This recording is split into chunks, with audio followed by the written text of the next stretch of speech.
This is the fourth video in a series on how to diagnose and repair dryers, Whirlpool Kenmore specific, and this is dealing with dryers that won't heat. Safety first, so always disconnect power before servicing any electrical appliance. We're going to be diagnosing this dryer. It's a Whirlpool. This is actually a back of a Kenmore dryer, but it's manufactured by Whirlpool. And before we can do any testing to find out why it's not heating, we have to go ahead and remove the back panel. So take the screws that hold the back panel on. All of them are 1/4 inch. Remove all 9 of them. There's 9 around this. And once you get the screws removed, you'll be able to tilt the back panel towards you or towards away from the machine.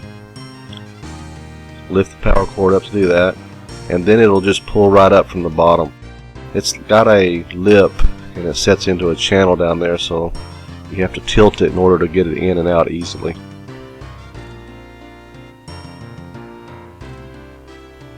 This is what it looks like in the inside of a typical rear blower style Kenmore or Whirlpool dryer. Here's the heater box showing the location of the thermal cutoff switch, which is what we're going to be testing. And the high limit thermostat is the bottom right corner of this picture. That'll be part of what we're testing as well for this, or at least replacing if it's bad. The service information label tells you that if the heater box thermal cutoff is open, you need to change the high limit thermostat as well as the thermal cutoff. You always do these in pairs. That way you won't have this, hopefully won't have the same problem come back and happen to you again. Typically when these go bad, the thermostat's not operating properly and allowing it to get too hot. The information label also tells you to check for a failed heating element or blocked or improper dryer exhaust system. These can cause this switch to fail as well.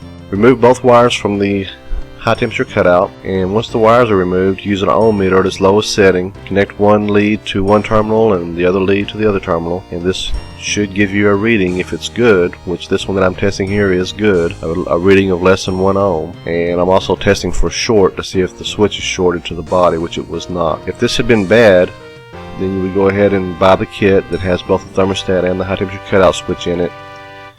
Remove the high temperature cutout by taking the 1/4 inch screws that are holding it in place and removing them.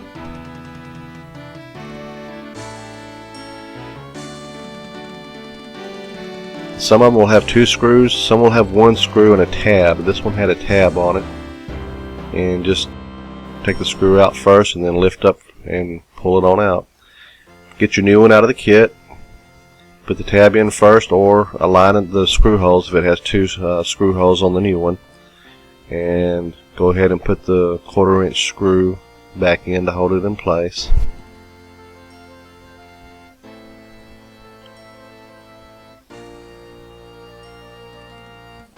Once these are tightened, you can reattach those 2 wires that go to the cutout switch.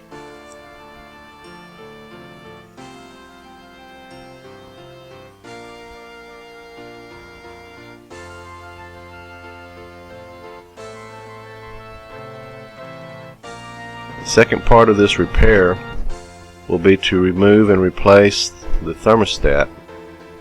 Now this thermostat and also the wires all connected there are mounted on the heating element, so take all the wires off and just make sure you can remember exactly where they go. Mark them if you need to, but there shouldn't be enough wires there to get too confused.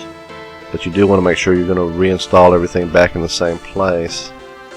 On some operating thermostats, they have 2 screws, and on some of them they have 1 and a tab.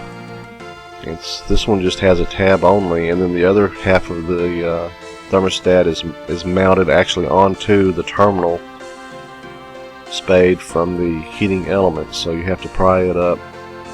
Pry that tab up and out using a flat blade screwdriver.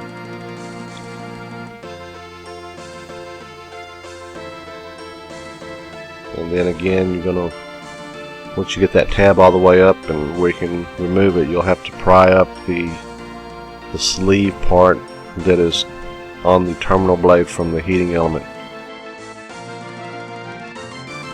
Sometimes you have to get a screwdriver under there and pry it up as well, which is what I'm doing now. There you go. Once that thermostat is removed, your new one may not be the same. If it is different that comes in your kit, then follow the instructions in the kit.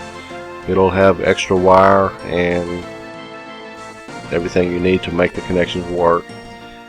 I'm going to show you reinstalling, just if it is the same style like this, and sometimes they're not, but if it is the same style, just put the sleeve back over that terminal spade and put the mounting hole where the tab is that holds it in place. Once you get everything in place, go ahead and kind of rock it back and forth to get it in there, and then where that tab is, you need to bend it back down in as well to hold it tight and secure.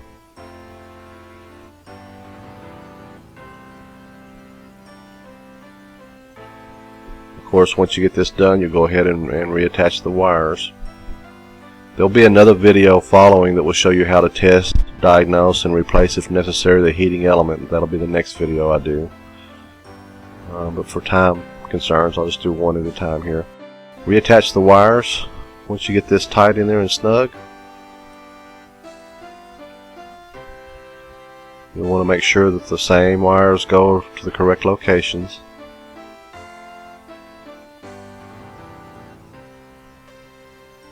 And that would complete the repair when you have a bad high temperature cutout switch. Always, like I said, change these in pairs. The high temperature switch is out, in other words open, does not have continuity, then you need to go ahead and replace it with the thermostat as well. I'm showing you the back of the panel that covers the back, and you notice that I pointed out the lip on the back bottom of the panel. Lean the panel away from the machine, and then that lip has a channel that it sits into on the bottom of the machine. If you get that in the exact right location, kind of shake it a little bit if you need to, it'll fold right back up into place, and everything will align pretty much right on the money. And when you're handling these panels, make sure you're very careful not to cut yourself on them. The edges are very sharp, so you want to make sure that you don't get yourself cut up. And then, of course, reinstall the mounting screws, or the screws that hold on the back, as well as reinstalling the cover plate for the terminal block area. One thing I noticed on this machine, it does not have a strain relief clamp on this power cord, and I'm not showing it on this video, but I am going to go ahead and install one on it. It's supposed to have one. Anytime you're dealing with these electrical power cords on these electric dryers, they need to have a strain relief clamp for safety purposes. It keeps them from getting cut and from pulling on it and pulling the terminal block wires up into the cover panel, which would cause a short, of course, so you don't want that to happen. Get all these screws put back in place, and then go ahead and plug it in and see if everything works right. Again, I'm going to do another video following this one. That one will be dealing with testing and replacing, if necessary, the heating element.